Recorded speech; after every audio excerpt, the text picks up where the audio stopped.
Jubilei kuu yaka 2025. Hakika kanisa kuu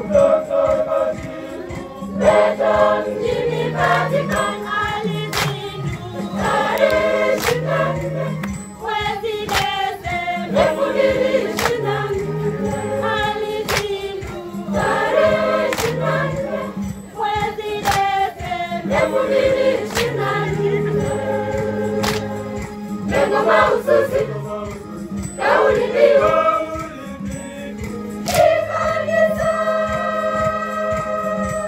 Maujaji katika matumaini.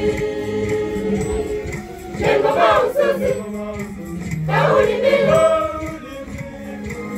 kanisa. Maujaji katika matumaini. Ni safari ya matumaini, tukiongozwa na msalaba.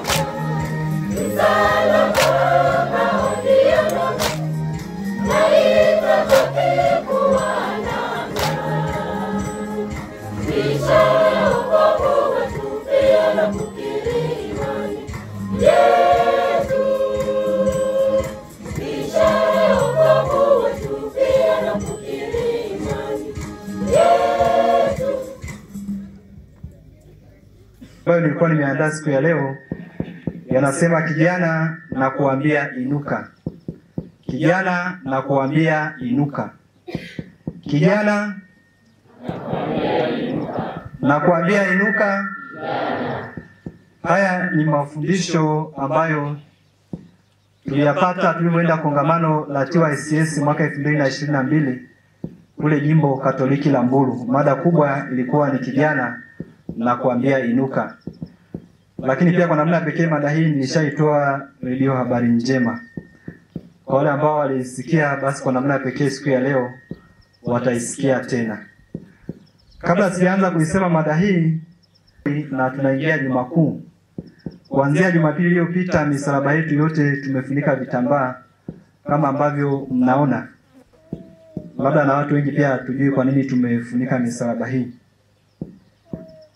Misalaba imefunikwa kwa sababu Yesu alipokaribia mateso, Wayahudi, makuhani, Mafarisayo walikuwa wanamtafuta kwa udi na uvumba, kwa sababu anasema yeye anajitangaza kwamba yeye ni mwana wa Mungu, anajifanya yeye ni mfalme wa Wayahudi.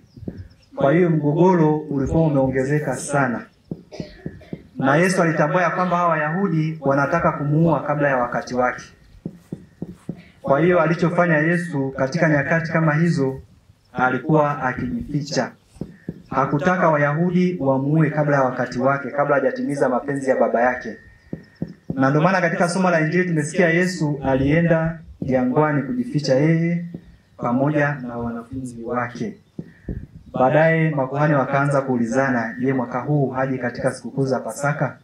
Kwa sababu zilikuwa ni sherehe kubwa, watu wote walipaswa kwenda kushiriki.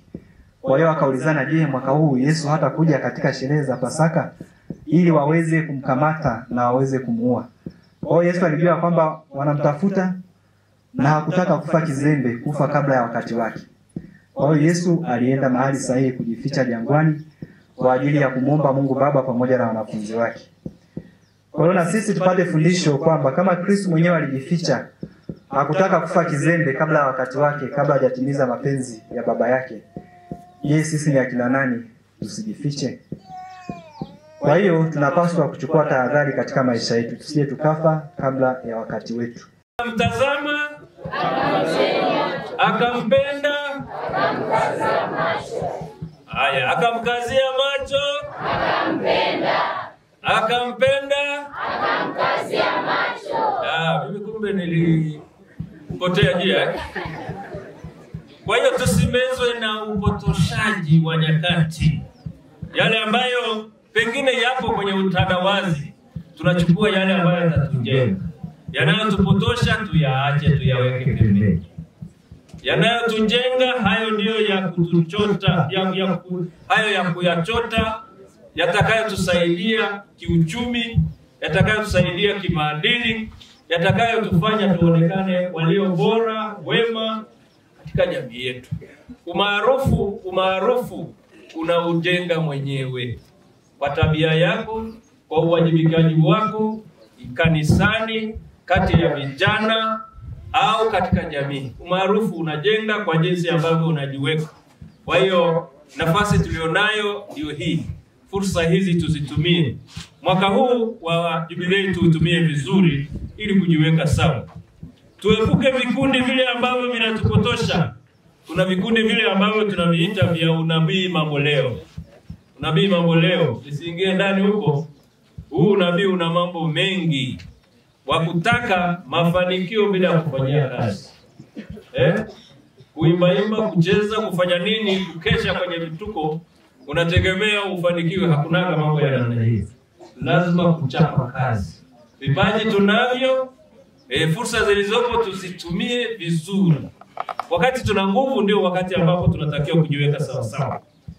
Tujitahidi kutii pia dhamiri zetu, kuzilinda dhamiri zetu zibaki safi. Dhamiri safi lazima inahitaji kulindwa, inahitaji kutunzwa, inahitaji kuwekewa rutuba, inahitaji kufanywa hivyo kwa sala, inahitaji muda wa ibada. Mtu ambaye anataka imani yake imletee matokeo mazuri hakosi vipindi vile muhimu vya kiliturujia vya ibada. Hivyo ndio vinatujenga. Maisha ya baadaye lazima yawekewe msingi mzuri wa imani. Kwa vijana, wakati wetu huu mzuri tuutumie. Daima tuzilinde dhamiri zetu ziwe safi na hai. Na tuwe mfano kwa wale ambao wanatufuata. Ningeweza kusema zaidi, lakini kwa leo haya yatoshe. Ninaomba kuwashukuru sana kwa mchango mkubwa ambao mmeutoa, mchango wa mfano. Najua wengi wenu mnatumia nguvu zenu, wakati mwingine mmeomba, shughuli ndogo au chochote kile ambacho labda umepewa wakati mwingine na wazazi, ukaweka akiba, umekileta hapa kwa ajili ya kuchangia ujenzi wa kanisa hili. Hakuna ambaye ameleta kitu kidogo. Kile ambacho umekitoa kwa nia njema na kwa ukarimu kina baraka kubwa. Naomba tu niwapongeze sana. Ninyi mmetoa mfano kwa makundi mengine. Mimi sikuwa nimefikiri utaratibu huu. Nimepata tu taarifa kwamba kuna adhimisho hili huku juzi. Baada ya misa ya siku ya mafuta, mmoja wa walezi aliniambia kwamba tunaomba ushiriki ya Edatini katika misa ya hija ya vijana. Nikabadilisha ratiba zingine nikaja huku.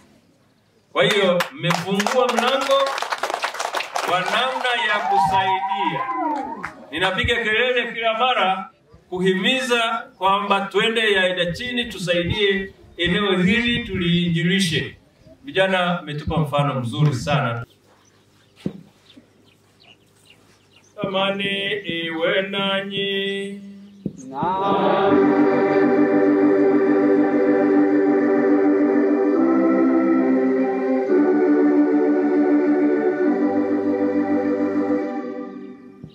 Bwana, ulihurumie kanisa lako linalokusihi na kusafiri, na uwe radhi kuangalia wanaokunyenyekea kwa moyo, ili uliowakomboa kwa njia ya kifo cha mwanao wa pekee. Usiruhusu dhambi washinde, wala uovu wote kuwatesa. Kwa jina la Kristo Bwana wetu.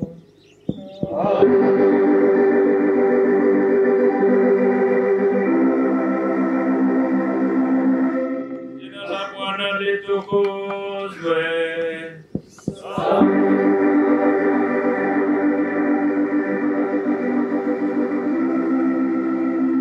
Msaada wetu katika jina la Bwana.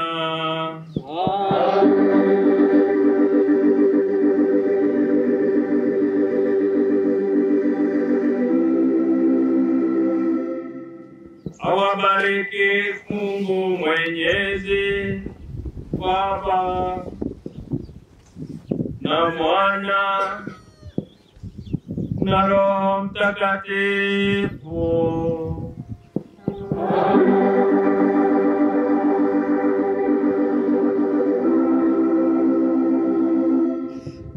Tumtukuze Bwana.